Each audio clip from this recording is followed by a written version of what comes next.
A quorum being present, the Select Committee to investigate the January 6th attack on the United States Capitol will be in order.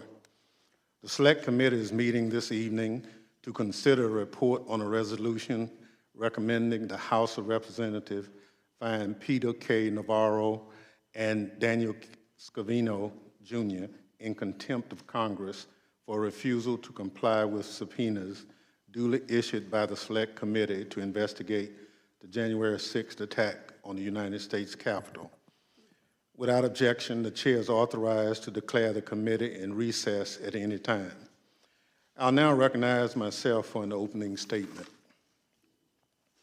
This evening, the Select Committee is required to consider 2 more citations for criminal contempt of Congress for Daniel Scavino, Jr. and Peter Navarro. Before I get started, I do want to comment quickly on the ruling today in John Eastman's lawsuit to stop the Select Committee from obtaining certain records. As the Vice Chair and I said in our statement earlier today, this ruling is a clear victory for the rule of law. I encourage people at home to read what Judge Carter wrote and consider his words very carefully. His warnings about the ongoing threat to American democracy should alarm every person in this country. I want to read a short excerpt from Judge Carter's ruling. Dr. Eastman and President Trump launched a campaign to overturn a democratic election, an action unprecedented in American history. Their campaign was not confined to the ivory tower. It was a coup in search of a legal theory. The plan spurred violent attack on the seat of our nation's government, led to the death of several law enforcement officers, and deepened public distrust in our political process. More than a year after the attack on our Capitol, the public is still searching for accountability. I'm proud to say that this committee is helping to lead that search for accountability. It is why we are here tonight. So let's turn to Mr. Scavino and Mr. Navarro. These aren't household names, and my colleagues will share some details about who they are and why they are so important to our investigation. In short, these 2 men played a key role in the ex-president's efforts to overturn the results of the 2020 election. The Select Committee subpoenaed them for records and testimony to learn more about their roles and what they knew. In Mr. Scavino's case, he strung us along for months before making it clear that he believes he's above the law. Mr. Navarro, despite sharing relevant details on TV and podcasts and in his own book, he also stonewalled us. The contempt report published last night gets into the weeds on this, but broadly, Mr. Scavino and Mr. Navarro are making similar excuses. They're claiming that the information we want from them is shielded by executive privilege. To remind everyone, executive privilege is a power of the president to make sure official sensitive information and conversations stay private. It's a privilege used to protect the presidency and our national security. It usually involves the president and that president's closest advisors, cabinet secretaries, top aides. In the lead up to January 6th, Mr. Scavino and Mr. Navarro were both government employees. They worked in the White House. They drew salaries paid by the taxpayers. They had conversations with the ex-president. So now they are saying they won't answer any of our questions because of executive privilege. There are a couple of big problems with their argument. First, generally speaking, executive privilege doesn't belong to just any White House official. It belongs to the president.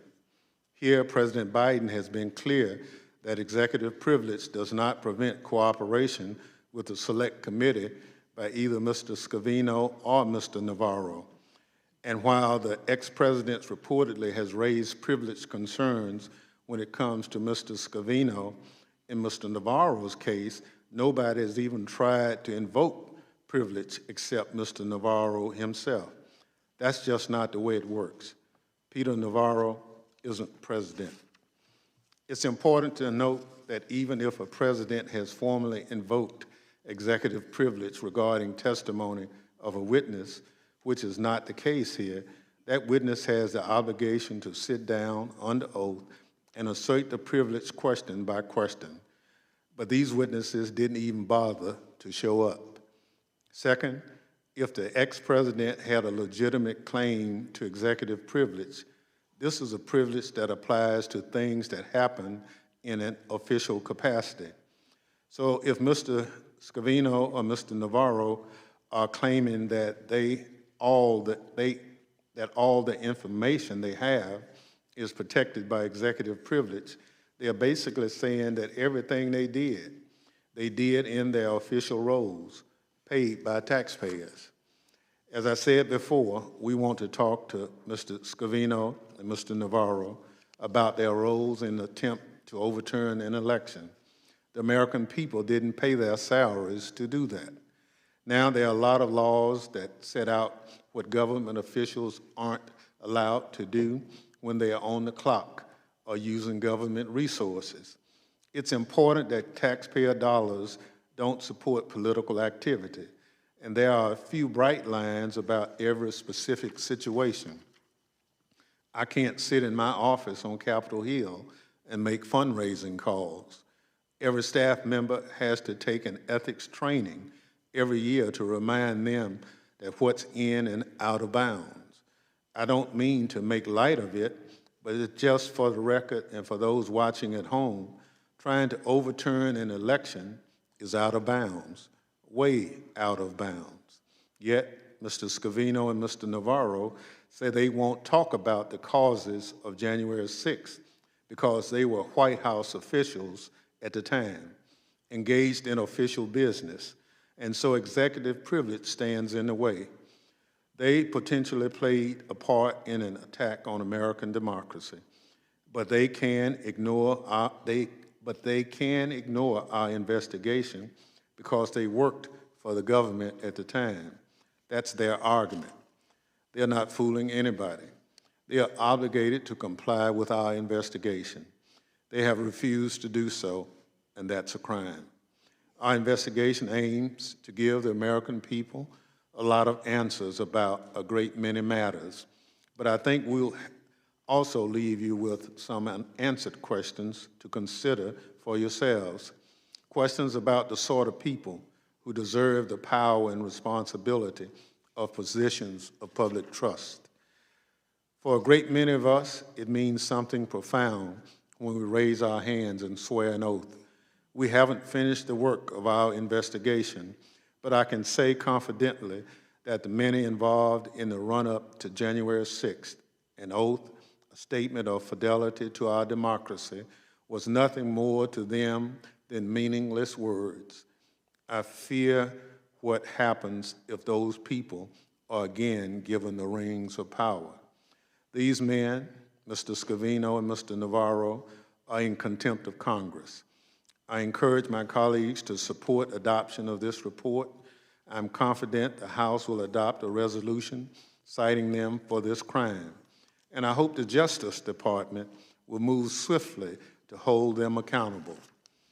I'm pleased now to recognize my friend, the gentlewoman from Wyoming, Ms. Cheney, for any remarks she care to offer. Thank you very much, Mr. Chairman. We are entering a critical stage of our investigation. We've now taken the testimony of hundreds of witnesses with knowledge of the events of January 6th, including more than a dozen former Trump White House staff members. We have learned that President Trump and his team were warned in advance and repeatedly that the efforts they undertook to overturn the 2020 election would violate the law and our Constitution. They were warned that January 6th could and likely would turn violent. And they were told repeatedly by our state and federal courts, by our Justice Department, and by agencies of our intelligence community that the allegations of widespread fraud sufficient to overturn the election were false and were unsupported by the evidence. And yet, despite all these specific warnings, President Trump and his team moved willfully through multiple means to attempt to halt the peaceful transfer of power, to halt our constitutional process for counting votes, and to shatter the constitutional bedrock of our great nation. As a federal judge concluded today, the illegality of President Trump's plan for January 6th was, quote, obvious. Today, as the chairman noted, we address two specific witnesses who have refused to appear for testimony.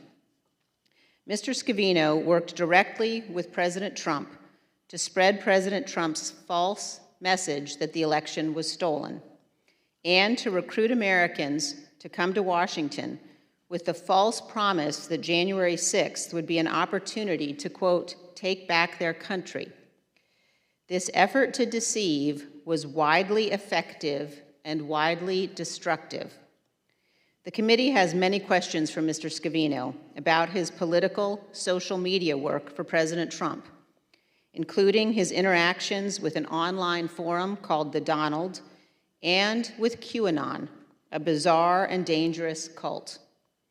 President Trump, working with Mr. Scavino, successfully spread distrust for our courts, which had repeatedly found no basis to overturn the election.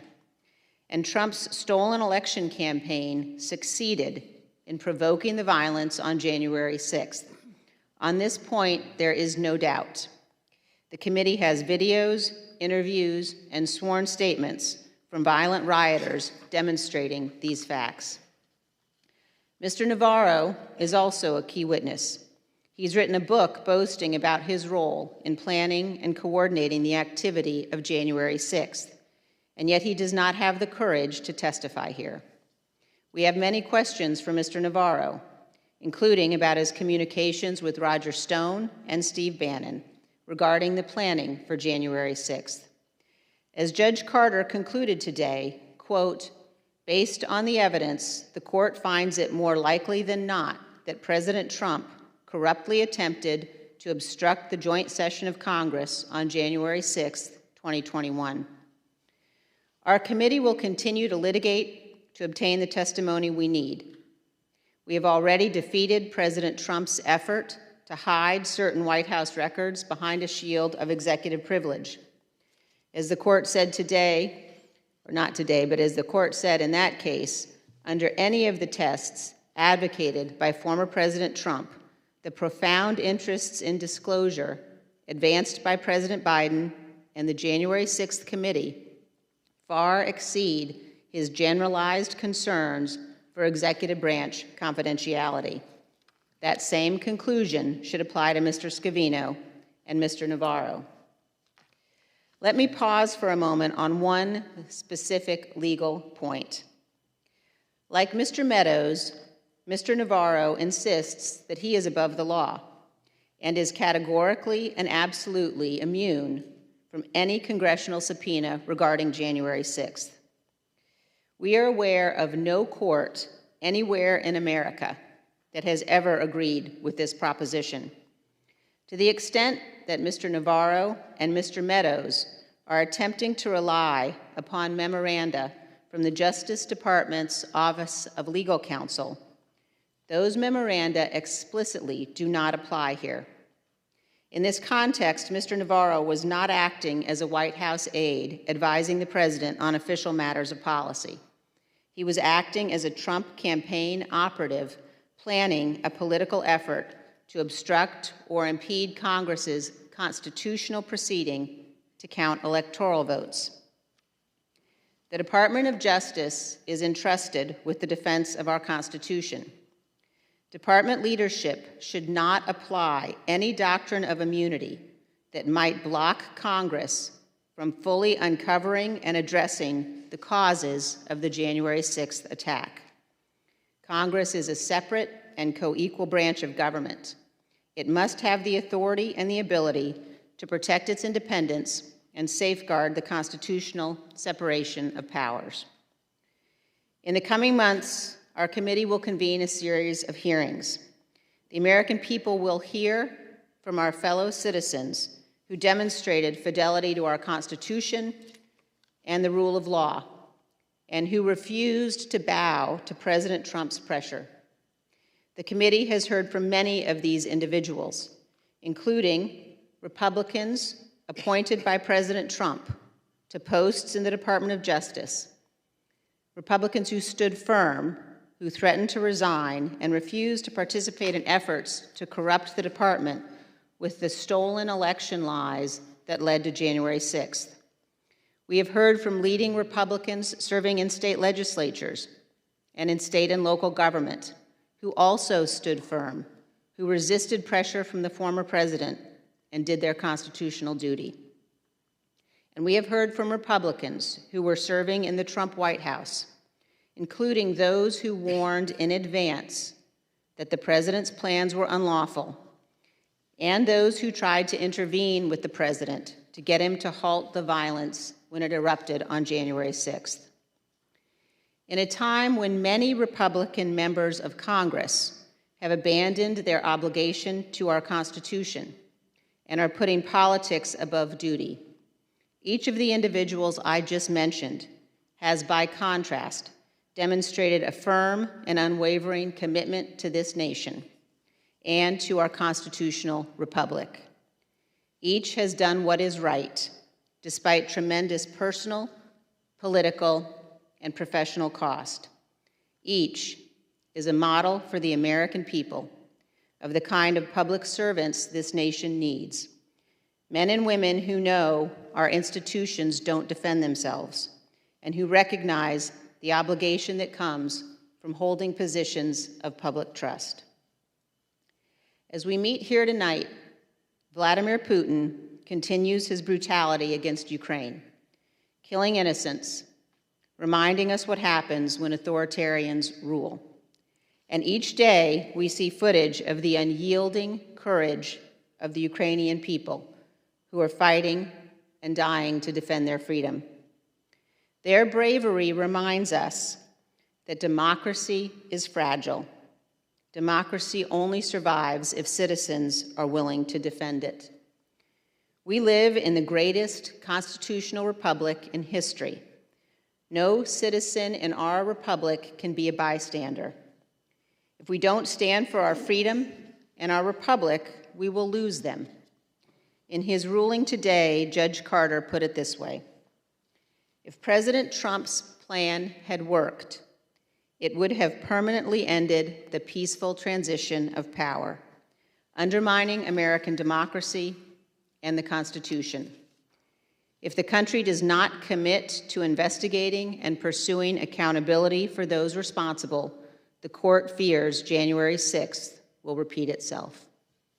Thank you, Mr. Chairman. I yield back. Gentlelady yields back.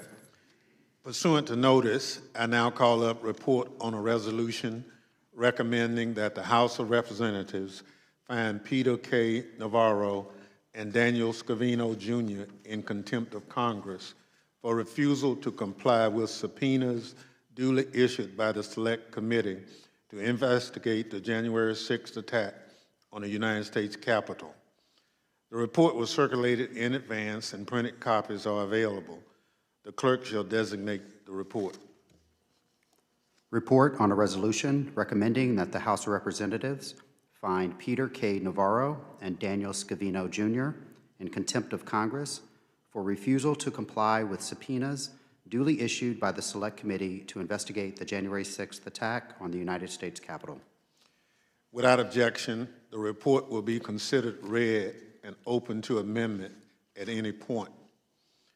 The chair recognizes the gentlewoman from California, Ms. Laughlin. Thank you, Mr. Chairman. You know, it's a phrase we use all the time, no one is above the law. But it seems as if a few of the former president's closest aides and allies seem to think they are, including Daniel Scavino, Jr. Now, who is he? Mr. Scavino met Mr. Trump around 1992 and worked for him for many years, first at the Trump National Golf Club and then as director of social media for his 2016 presidential campaign, then as White House Deputy Chief of Staff for Communications, and on his 2020 campaign, and later on efforts to reverse the election results, which former Vice President Mike Pence has denounced as un-American. According to many published reports, Mr. Scavino worked closely with Mr. Trump to use social media to spread lies regarding non-existent election fraud and to inflame a violent, angry mob. For example, Mr. Trump's Twitter account praised a false report alleging election fraud, tweeting, and here's a quote, "A great report, statistically impossible to have lost the 2020 election. Big protest in DC on January 6th. Be there, will be wild." Mr. Scavino also followed domestic violent extremist social media, and he did that on behalf of Mr. Trump. This committee has reason to believe that doing so provided Mr. Scavino with explicit advance warnings of the violence that was to occur on January 6th. Now, Mr. Scavino may have shared these warnings of violence with Mr. Trump before January 6th. He reportedly attended several meetings with Mr. Trump and others regarding reversing President Biden's legitimate victory. Mr. Scavino was also with Mr. Trump during the Capitol attack, while Mr. Trump failed to immediately try to stop it, despite urgent bipartisan calls for him to do so. Republican Senate Minority Leader Mitch McConnell rightly said that the public needs to know everything about what caused and occurred on January 6th. Now, to inform both the American people and legislative reform proposals, this committee needs to speak with Mr. Scavino. He has to fulfill his legal and his moral obligation to provide testimony and documents, or he should face the consequences. That's why we're taking this action today. In the United States of America, no one is above the law. This committee is doing its job. The Department of Justice needs to do theirs. I yield back, Mr. Chairman. Gentlelady yields back. The chair recognizes the gentleman from Illinois, Mr. Kinzinger. Thank you, Mr. Chairman. And as the Vice Chair mentioned with Ukraine, it reminds us that democracies aren't defined by bad days or bad things that happen, but how they defend it and how they come back from that. And that's the importance of this committee. So Dan Scavino met Donald Trump when he was 16 years old. He became a longtime Trump employee and remains a true Trump loyalist. In the Trump administration, Dan Scavino served as director of social media and for its final 2 years as deputy chief of staff for communications. And as the select committee report notes, Dan Scavino was with then President Trump on January 5th and 6th. He spoke with President Trump by phone several times on January 6th and was with the president when many urged him to help stop the violence at the Capitol. He was always, at all relevant times, a Trump and White House insider. Social media as a means of monitoring and shaping trends was Dan Scavino's core business. Reports tell us that Dan Scavino and his team monitored extremist social media sites, monitored trends on social media, and used extremist social media sites to shape public perceptions. There is, in short, a great deal of highly important information that Dan Scavino has that the Select Committee needs to know. I want to focus on one aspect of that, what Dan Scavino could tell us about what then President Trump thought was likely to happen on January 6th. Did the president know that the rally could turn violent, that his rhetoric on the ellipse could send an angry mob to storm the Capitol? When Trump noted on the evening of January 5th that he had a fired up crowd, did he know that they might take it literally when the next morning he told them to, quote, fight hard? Dan Scavino was there and could tell us a lot about that. We need to hear from him. And refusing to talk to us, he's stiff-arming the American people, and he's hiding the truth. It's unlawful and there is no excuse. Then President Trump asserted that he generally did his own tweets, but He acknowledged that on occasion, Scavino helped to shape them. We know that he often composed social media posts and discussed their language with Trump. With that in mind, let's take a closer look. On December 19th, 2020, Trump retweeted a video that ended by urging viewers to, quote, fight for Trump. And here it is. January 6th was then just 2.5 weeks off. Dan Scavino could tell us something useful about why Donald Trump retweeted that particular message. President Trump also retweeted a video titled, quote, how to steal an election. Among other things, it argued that COVID-19 was created to ensure that Trump would lose the election. And here's that one. QAnon had already retweeted that one by the time Trump did. We'd like to hear what President Trump's director of social media has to say about that. And what did Trump's extremist followers on The Donald and other hard-right social media sites make of all that, of President Trump urging them to join in a wild protest on January 6th? Some of his followers on the Donald Fringe site took it as marching orders. Dan Scavino had every reason to know that they would be violent. Dan Scavino was well aware of what his boss wanted. And to the extremist violent users that use the site like Donald Trump, or like the Donald, Dan Scavino himself sent out a video that a user on the same site understood to be, quote, literal war drums. President Trump had by then been president for a full 4 years with Dan Scavino at his side. They knew that the January 6th crowd could turn violent. They knew exactly what they were doing, and the select committee needs to hear directly from Dan Scavino about his and President Trump's role in inciting violence that day. Thank you, Mr. Chairman. I'll yield back. Gentleman yields back. Chair recognizes the gentleman from California, Mr. Schiff. Thank you to our chairman and vice chair for convening us today. Our committee has a singular purpose: to ensure that our nation never again experiences the violence of January 6th, that there is never again an effort to overturn a presidential election or to interfere with a peaceful transfer of power. That is our object, and every single witness called before this panel should cooperate. It is a patriotic duty to help Congress and the American people understand how the tragedy of January 6th came about.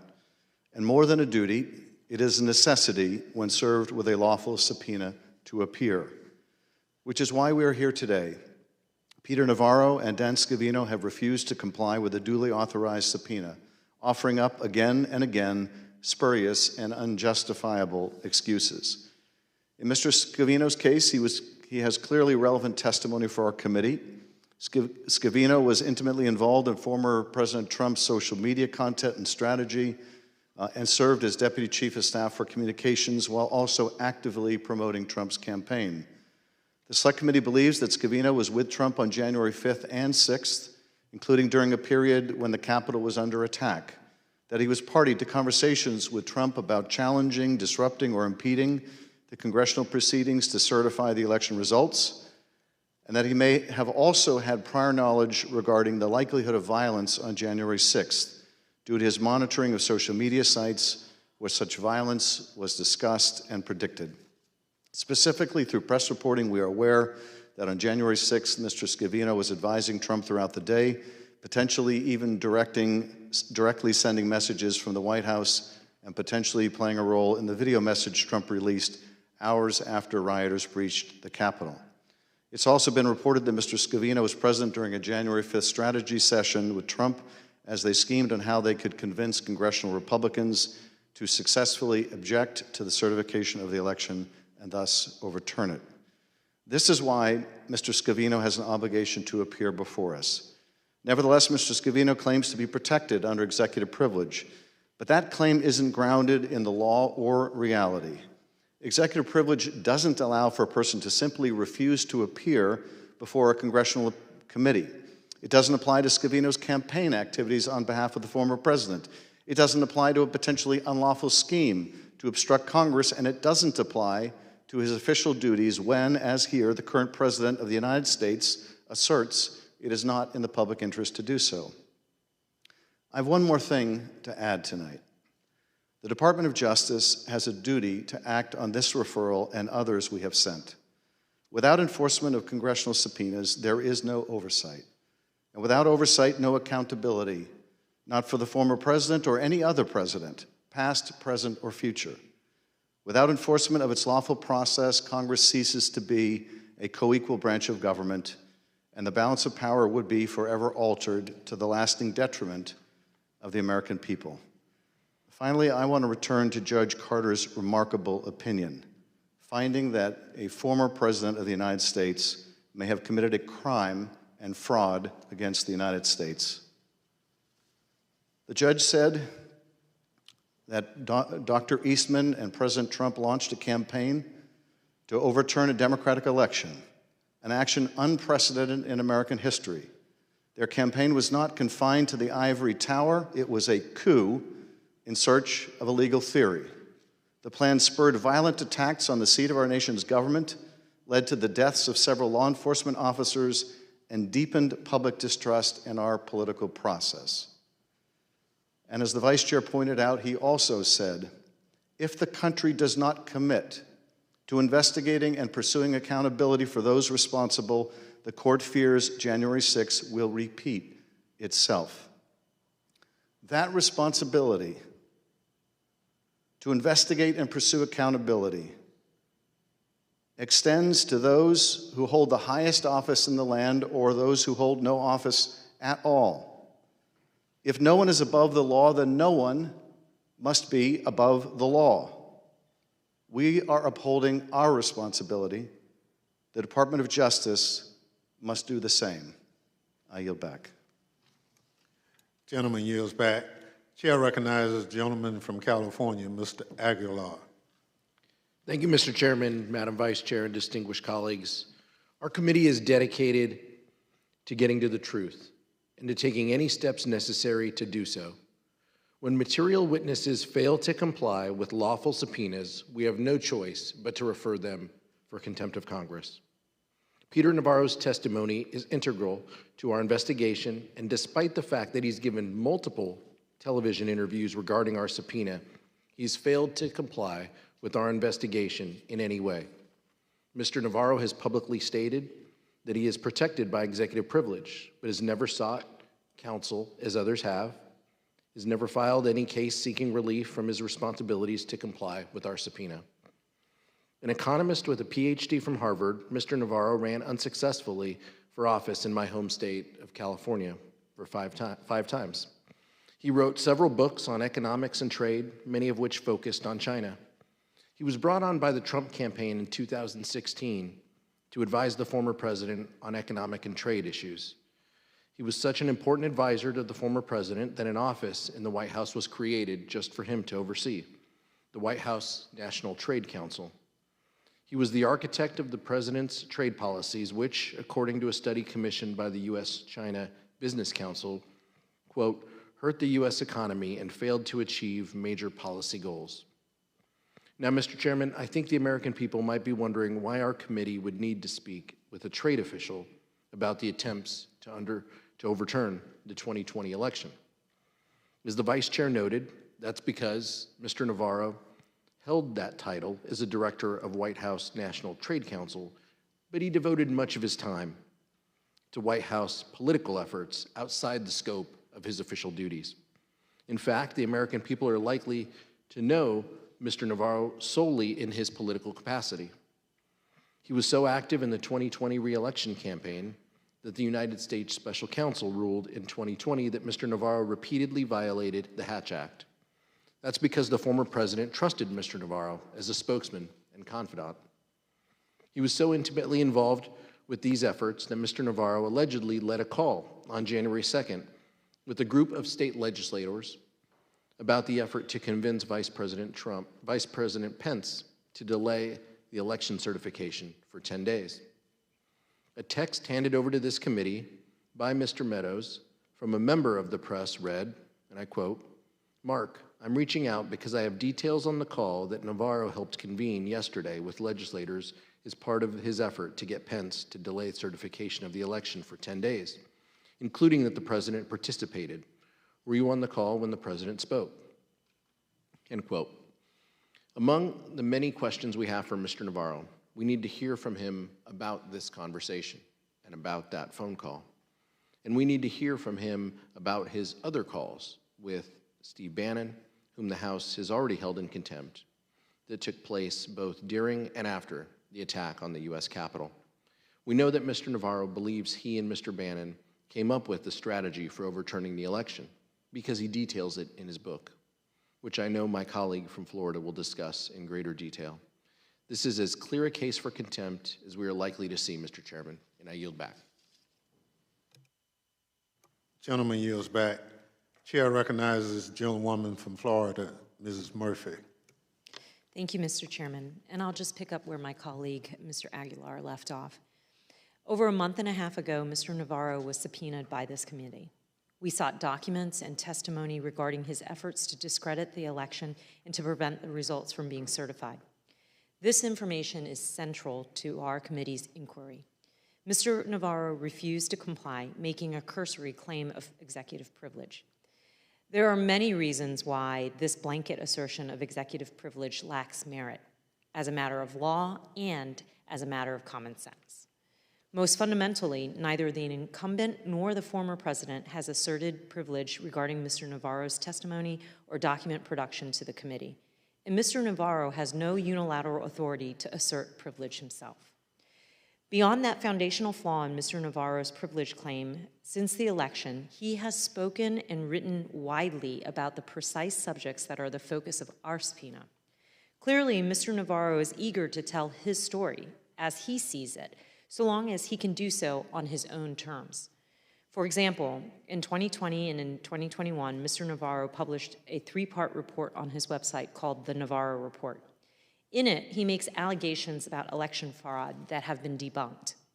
Furthermore, in November 2021, Mr. Navarro published a book called In Trump Time. He describes in detail actions he took to change the outcome of the election. For instance, Mr. Navarro claims credit for working with Steve Bannon to concoct a scheme they called the Green Bay Sweep. The core of this plan was to encourage Vice President Pence to delay certification of the Electoral College votes on January 6 and to send the election back to state legislators. In his book, Mr. Navarro also writes what he called Attorney General William Barr. He also writes that he called Attorney General William Barr, asking the Department of Justice to support President Trump's legal efforts to challenge the election results, which Barr declined to do. Notably, Mr. Navarro acknowledges that he kept a journal detailing this episode and other post-election actions he took. And finally, earlier this year, at the same time he was refusing to comply with our subpoena, Mr. Navarro made multiple media appearances during which he discussed his various roles in the events that culminated in the January 6 attack. I'd like to play a media clip right now. Can you please cue the clip? What about this interview, which is kind of interesting, is like I have so much knowledge to share with you about what I was involved in and what I know. Given that you've told me that you have a plan that you push to delay or deal with the certification, you've told me 100 members back it, and you've said in public Trump was on board. If you say all those things out here, why risk a legal battle or going to jail to refuse to discuss them with the committee under oath? Because I have a loyalty to the Constitution and a loyalty to the president. The president has invoked executive privilege in this matter. It's not my authority to revoke that privilege. You say it's not your privilege to waive, but let's look That's the law. at No, how often you've law. waived it. Let's look at some of the news you've made on these topics. Take a look. Former Trump advisor Peter Navarro is spilling the beans. We had over 100 congressmen and senators on Capitol Hill ready to implement the sweep. Peter Navarro. Right? The boss tells Pence to take my friggin' call. Navarro tells Rolling Stone It was about sending the votes back. Most or all of those states would decertify the election.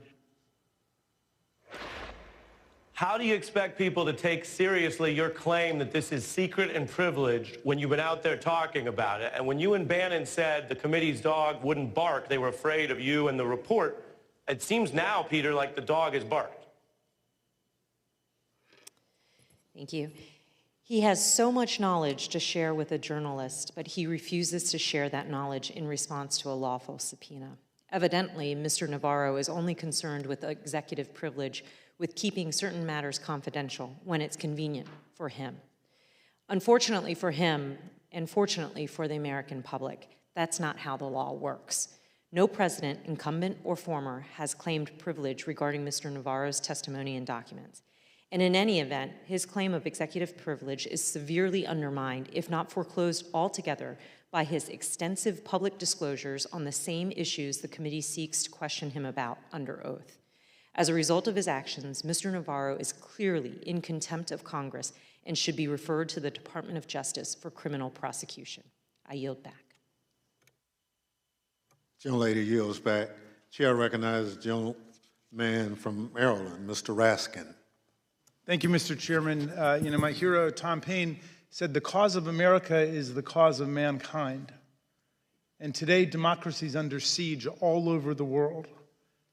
And just as we're working to defend and fortify democracy abroad, in Ukraine and other places, we're working to defend and fortify democracy here at home. The assault on American democracy that exploded on January the 6th, Mr. Chairman, had two coordinated elements that we've been able to see.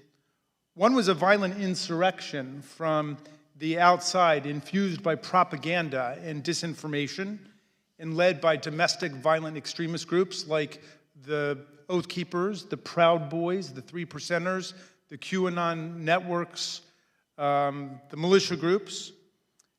But the other component was a secret campaign on the inside to replace our constitutional process governing presidential elections with a tissue of lies and counterfeit processes that make a mockery of American democracy. This is what the political scientists call a self-coup. It's not a coup against a president, like most coups, but it's a coup organized by the president against the constitutional framework itself. The two contempt citations we vote on tonight will go to persons who have critical information about both components of this assault on America and the coordination between them. Peter Navarro worked to overthrow the election by nullifying 79 Electoral College votes cast by tens of millions of Americans who live in Arizona, Georgia, Pennsylvania, Michigan, New Mexico, and Wisconsin. Had his so-called Green Bay sweep, which, by the way, is an insult to Green Bay Packers all over the country, but had his so-called Green Bay sweep not been blocked by the bravery of our police officers, 150 of whom were injured, wounded, or hospitalized by insurrectionary violence, and by Vice President Pence's refusal to abandon his constitutional duties, this attempted coup would have, quote, permanently ended the peaceful transition of power in America, unquote, threatening the survival of democracy and the Constitution, as United States District Judge David Carter put it so powerfully in his remarkable decision today, rejecting the claims of Navarro's comrade in these efforts, John Eastman. We subpoenaed Navarro to produce documents by February the 23rd, 2022, and to appear for deposition on March 2nd. He has produced no documents and failed to appear for his scheduled deposition. Peter Navarro must be held in criminal contempt of Congress and the American people because he is acting with criminal contempt for the Congress and the American people. The American people want to know what sets him above the law.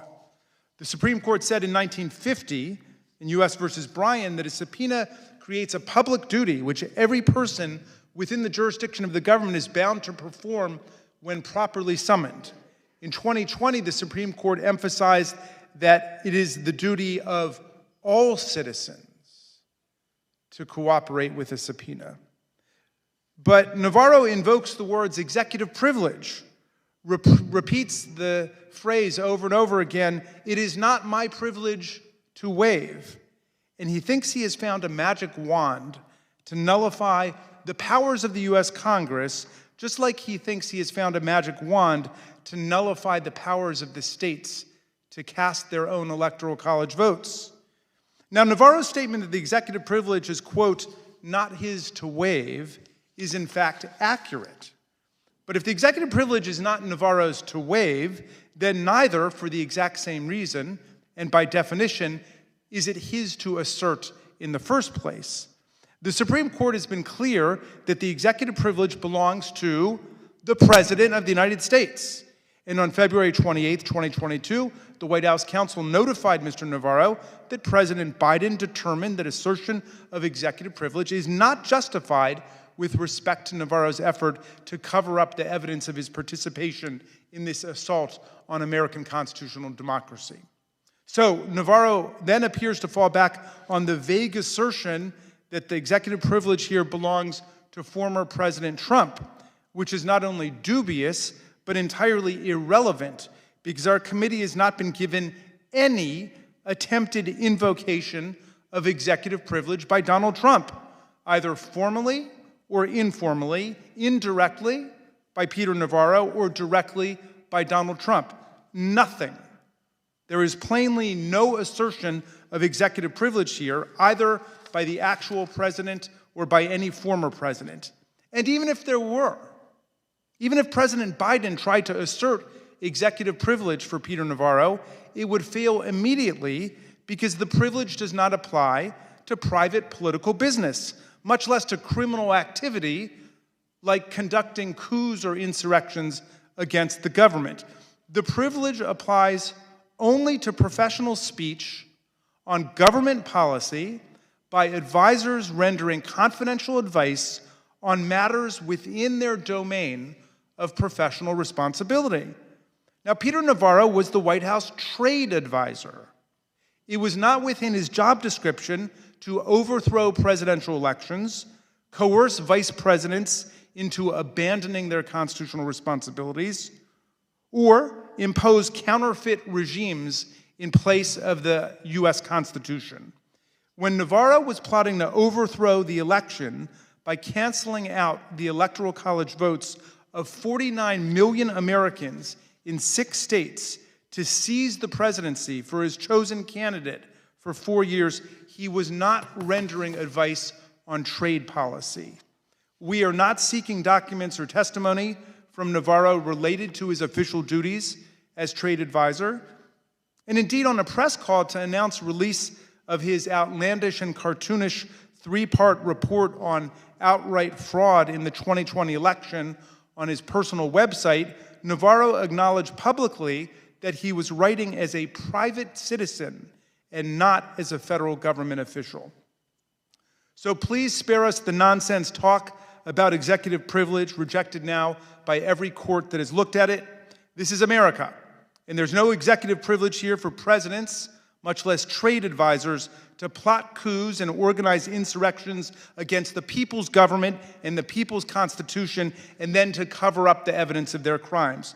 The courts aren't buying it, and neither are we. Navarro insists only on adding insult to his contempt. More than a year after Biden beat Trump by more than 7 million votes, Navarro continues to spread the big lie that Trump won, and he says, quote, "Beyond any shadow of a doubt, this election was stolen."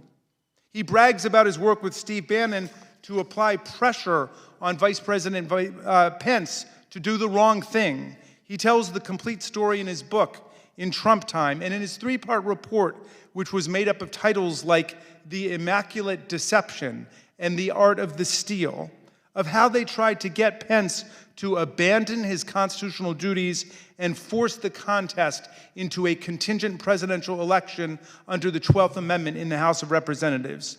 And he goes on Steve Bannon's podcast and he makes noises about the next insurrection. A year after the election was over, he said, if they want an insurrection, they keep pushing this, they're going to push the American people over the freaking edge. Mr. Chairman, Madam Vice Chair, the American people opposed the January 6th insurrection, and the American people oppose future insurrections and coups against our government.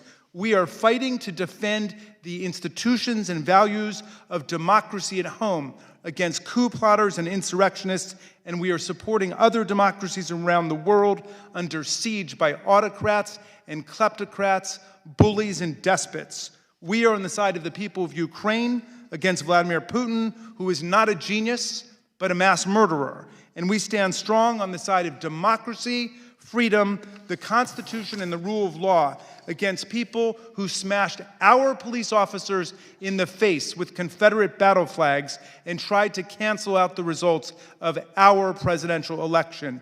These two men are in contempt of Congress, and we must cite them both for their brazen disregard for their duties and for our laws and our institutions. I yield back. Gentleman yields back. Chair recognizes the gentlewoman from Virginia, Ms. Luria. Thank you, Mr. Chairman, and I want to thank my colleagues on the committee for their commitment to providing a full and factual accounting of everything that led to January 6th, the events of that day, and to ensure that such an attack on our republic never happens again. Mr. Chair, I served in the Navy for 20 years, and when you talk to people in the military, that's what they say. They say they serve in the military. They serve the American people. Today, I continue to serve, as we all do on this committee. When Mr. Scavino and Mr. Navarro entered the administration, they agreed to serve the American people. The president, who serves the American people, has a unique duty under the Constitution to take care that the laws be faithfully executed. And those that serve under the president, especially those closest to him in the administration, are integral to performing that duty to take care that the laws are faithfully executed, not to undermine those laws. Congress has a constitutional duty to investigate, and we have a duty to the American people to investigate the violent attack on our Capitol that attempted to prevent the peaceful transition of power. Mr. Scavino and Mr. Navarro have a duty to respond to the subpoenas of this committee. However, they've decided, apparently, that they're above the law. 50 years ago this year, a small group of people in the Nixon administration also decided they were above the law. They engineered a cover-up to hold on to political power. They were almost successful, but it took Congress, the Senate, to get to the truth, a truth that the American people deserved. This committee has conducted more than 800 voluntary depositions and interviews, with more scheduled, including witnesses who worked in the previous administration. The committee's received nearly 90,000 documents pertaining to January 6th, and we followed up on more than 435 tips received through the committee's tip line. Hundreds of witnesses have voluntarily come forward and cooperated with our investigation. However, Mr. Scavino and Mr. Navarro refuse to answer this constitutional duty. Why are they special? Why is it when we get closer and closer to the former president, his inner circle, those nearest to the president, why are those the ones who refuse to tell the American people what they know? What is it they're covering up? Now Mr. Scavino and Mr. Navarro have attempted to obstruct the pursuit of justice and to stonewall this committee's work and conceal the truth, despite both publicly acknowledging their roles in promoting election fraud conspiracies and counseling the former president on changing the outcome of election. What, Mr. Scavino and Mr. Navarro, are you covering up? Who are you covering for? We've been through this process before. What, Mr. Meadows, are you covering up? And who are you covering for? When given the opportunity to tell the truth about the attack on January 6th, both Mr. Scavino and Mr. Navarro continue to put loyalty to Donald Trump before the Constitution and the American people. Tonight, I will vote to hold Mr. Scavino and Mr. Navarro accountable for their actions and recommend that the House of Representatives cite both of them for contempt of Congress. And the Department of Justice must act swiftly. I will echo what my colleagues have already said, but more bluntly, Attorney General Garland, do your job so that we can do ours. And I yield back. Gentlelady yields back. If there's no further debate, I now recognize the gentlewoman from Wyoming, Ms. Cheney, for a motion. Mr. Chairman, I move that the committee favorably report to the House the committee's report on a resolution recommending that the House of Representatives find Peter K. Navarro and Daniel Scavino, Jr. in contempt of Congress for refusal to comply with subpoenas duly issued by the Select Committee to investigate the January 6th attack on the United States Capitol. The question is on the motion to favorably report to the House. Those in favor say aye. Aye. Those opposed is no. In the opinion of the chair, the ayes have it. Mr. Chairman, I request a recorded vote. A recorded vote is requested. The clerk will call the roll. Ms. Cheney? Aye. Ms. Cheney votes aye. Ms. Lofgren? Aye. Ms. Lofgren votes aye. Mr. Schiff? Aye. Mr. Schiff votes aye. Mr. Aguilar? Mr. Aguilar votes aye. Mrs. Murphy? Aye. Mrs. Murphy votes aye. Mr. Raskin? Aye. Mr. Raskin votes aye. Mrs. Luria? Aye. Mrs. Luria votes aye. How is the chair recorded? Mr. Chairman, you are not recorded, and Chair votes aye. Mr. Chairman, I didn't.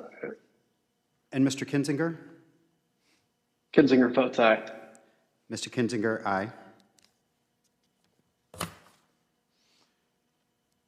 The clerk will report the vote. Mr. Chairman, on this vote, there are 9 ayes and 0 noes. The motion is agreed to. The vice chair is recognized. Mr. Chairman, pursuant to Clause 2L of Rule 11, I request that members have 2 calendar days in which to file with the clerk of the committee supplemental or additional views on the measure order reported by the committee tonight. So ordered. Without objection, staff is authorized to make any necessary technical or conforming changes to the report to reflect the actions of the committee.